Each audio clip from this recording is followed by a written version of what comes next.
l'élection, mais ça, c'est pas grave. Ça, on répond Vincent pas à est là, ça. comme Ça, à il tous y en les a pas jours. de Salut, problème. Philippe Vincent.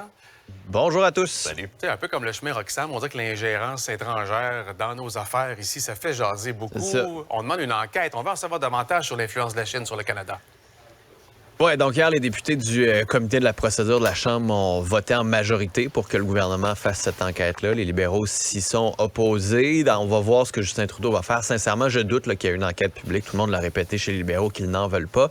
En même temps, il peut toujours mandater un juge, par exemple, pour mener une enquête indépendante là-dessus. Ça pourrait faire du bien à tous d'avoir une meilleure idée de ce qui se passe là-dedans, puis surtout d'avoir une personne indépendante qui est capable de nous dire « OK, c'est beau » ou « Non, voici, il y a eu des problèmes ». Parce qu'hier, on avait le sous-ministre, par exemple, qui était en comité parlementaire, puis qu'il était allé faire des insinuations, que finalement, c'était jouer le jeu des médias, que de publier dans le Globe and Mail des rapports d'information qui pourraient peut-être être basés sur des rumeurs.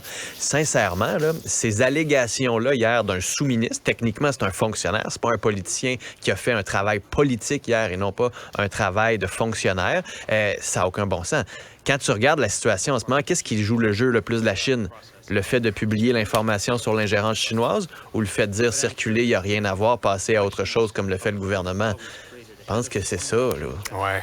Hey, Philippe Vincent, je veux t'entendre sur les résultats d'un sondage léger qui avait été réalisé pour le compte de nos collègues L'Ajoute. Pas très réjouissant, ni pour Justin Trudeau, ni pour Pierre Poilievre, honnêtement, quand on regarde ça. Non, c'est assez hallucinant. Il y a à peu près un quart des Canadiens qui aimeraient que Justin Trudeau se présente aux prochaines élections, plus de la moitié qui souhaitent qu'il ne se présente pas. En ce moment, cette question est particulière parce qu'on le compare pas à quelqu'un, on le compare à n'importe qui. Fait que c'est sûr que si tu as le choix entre Justin Trudeau puis l'idéal, tu vas choisir l'idéal.